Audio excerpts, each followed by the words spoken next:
Hello friends, मैं self करण अम्बेडकर स्वागत करता हूं आपका अपना यूट्यूब चैनल फ्लावरिंग क्लासेस पर, जहां हम CSIR UGC net TGT PGT आदि कॉम्पिटिटिव एग्जाम की तैयारी करवाएंगे।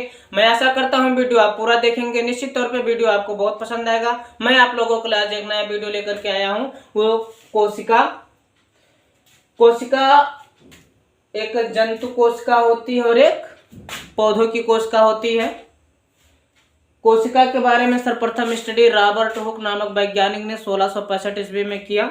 जब वो एक प्रयोगशाला में बैठे थे, प्रयोग के दौरान उन्होंने एक अजीब टाइप का स्ट्रक्चर देखा और उनका नाम उन्होंने सेल रखा, मतलब कोशिका रखा। हिंदी में हम उसे कोशिका कहते हैं, अंग्रेजी में हम उसको सेल कहते हैं, वैज्ञानिक भाषा में हम उसको साइटो के नाम से जानते हैं। कोशिका के बारे में स्टडी करने के लिए हमें सर्वप्रथम प्लांटों की एक सेल तथा एनिमल की एक सेल की हमें जरूरत थी, इसलिए हमने एनिमल सेल और प्लांट सेल दोनों ही बोर्ड पर बना दिया हूं। हम इसको देख करके दोनों का डिफरेंस क्या है, आज इसी पर हम लोग चर्चा करेंगे।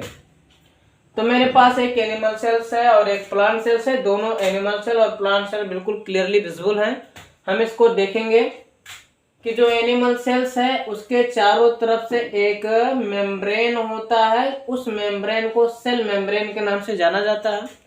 सेल मेम्ब्रेन का मतलब होता है कोशिका झिल्ली।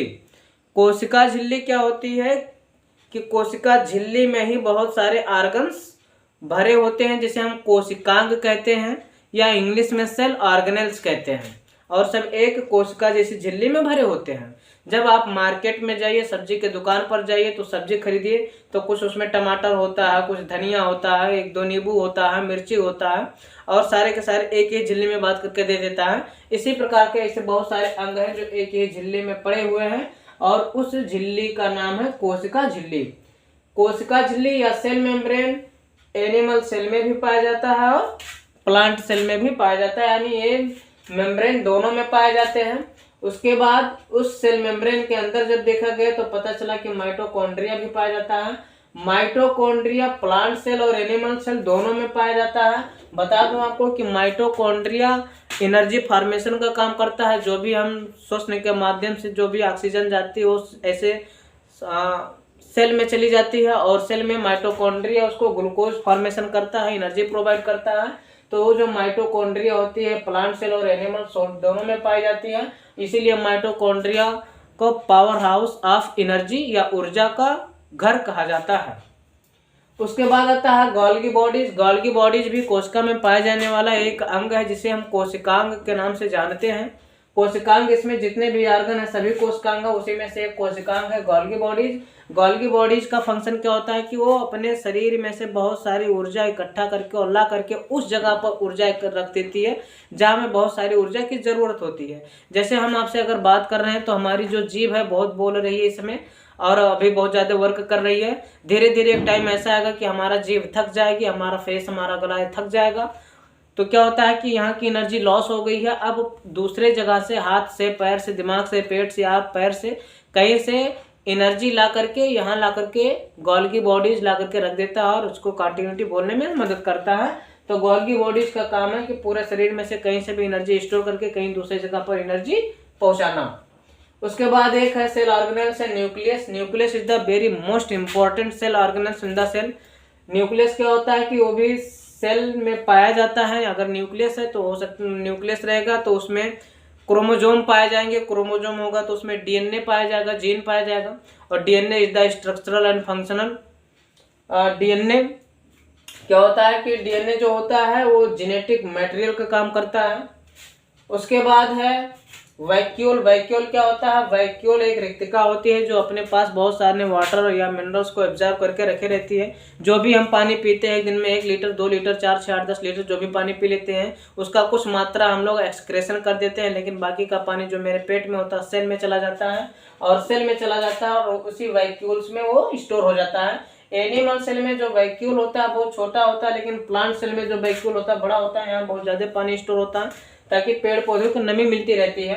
उसके बाद एक आता है ribosome. Ribosome is the very most important organ या organelles of the cell. Ribosome क्या करता है कि प्रोटीन फॉर्मेशन करता है, इसीलिए राइबोसोम को प्रोटीन की फैक्ट्री भी कहा जाता है। राइबोसोम प्लांट सेल में भी पाया जाता है, एनिमल सेल में भी पाया जाता है। राइबोसोम में थोड़ा सा सिर्फ अंतर होता है कि जो राइबोसोम होता है 70S का पाया जाता है प्लांट सेल में और 80S का पाया जाता है एनिमल सेल में। उसके बाद कुछ स्पेशली ऐसे ऑर्गन होते हैं जो सिर्फ प्लांट सेल में ही पाए जाते हैं, या कुछ ऐसे ऑर्गन्स होते हैं जो सिर्फ एनिमल सेल में ही पाए जाते हैं। जैसे एक है cell organelles lysosome. Lysosomes animal cell में ही पाया जाता है। बता दूं आपको कि लाइसोसोम प्लांट सेल में एब्सेंट होता है, साथ साथ मैमल्स में या जो एनिमल सेल होते हैं उसके आरबीसी में भी लाइसोसोम एब्सेंट होता है। लाइसोसोम मैमल्स में पाया जाता है लेकिन आरबीसी में नहीं पाया जाता।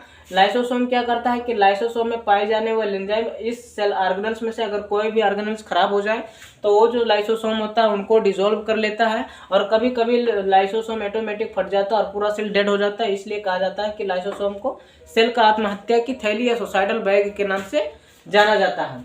उसी प्रकार से जैसे प्लांट सेल है, प्लांट सेल में एक स्पेशल ऑर्गन है सेल वॉल, मतलब कोशिका भित्ति। ये जो कोशिका भित्ति है सिर्फ प्लांट सेल में ही पाई जाती है। ये जो चारों तरफ से आउटर कवरिंग दिखाई दे रही है यही है सेल वॉल। ये सेल वॉल सिर्फ प्लांट सेल में ही पाई जाती है, एनिमल सेल में नहीं पाई जाती है।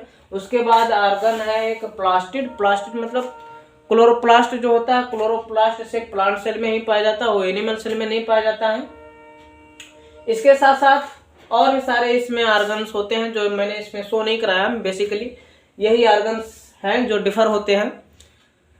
इसके साथ साथ जो कोशिका होती है वो कहीं ना कहीं जाकर के स्ट्रक्चरल एंड फंक्शनल यूनिट का काम करती है हमारे लाइफ में। अगर एक कोशिका क्या होती है, प्री एग्जिस्टिंग सेल से ओरिजिनेट होती है, मतलब कोशिका पहले से हमारे शरीर में मौजूद होकर के एक नई कोशिका बना लेती है।